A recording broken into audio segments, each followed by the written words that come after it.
Wednesday morning, that means it's Picayune Wednesday, and once again in our studio to tell us about the latest edition of the Picayune, the editor of the Picayune, the one and only Daniel Clifton. Yay! Yeah. Morning, everybody. How we doing? Doing all right, buddy. Morning. You ready for today? Ready. It's supposed to be only 102 degrees today. Wow, okay, it's cutting back there a little Jacket weather. Jacket weather.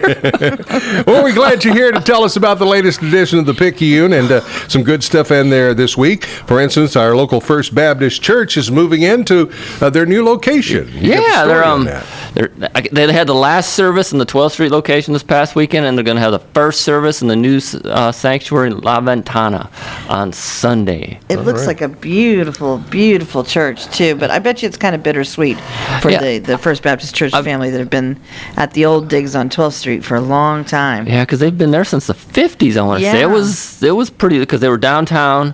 That church burned. And it was like right after, like 1 or 2 years after Brother Max accepted the call there, and he's like, "Oh, I got to build a church now." And so they built one out there. Yeah, it's been there. The church is more than 125 years old itself. But but it's a nice building. It's too bad that Brother Max is not around to see it, but I'm he's there in spirit. Yeah, definitely. So, have you seen the new location? I've been up there. Have been in just briefly. They were still putting stuff in, so you got workers trying to get in, staying out of everybody's way. But it's really nice. Yeah. And it'll be up and going by this Sunday? Yeah. What they're gonna do is at like 7 o'clock in the morning on Sunday they have a church bell, and they'll put that in a trailer, in a horse trailer, I guess, and they'll take it over and get it over there about 8:15, and then they'll open the doors at 8:20, and they'll have the first service. Check the Picayune. I think it's 9 o'clock, but check the Picayune for sure. Check the Picayune. Read all about it. The new location of the First Baptist Church. Also, we continue to do the fundraiser thing for Floyd Tillman, who was a big country music star, lived here locally. We're trying to get a statue up in the location in honor of Floyd Tillman. And there's been several kind of fundraisers before, but you've got another one to talk about in this week's edition. Yeah, they got an online GoFundMe kind of account set up to do a fundraiser for. You can go pledge money to it. I never realized how long he'd been here, and I don't think a lot of other people realized how long he'd been in the Marble Falls area for a long time, picking in the park. Low.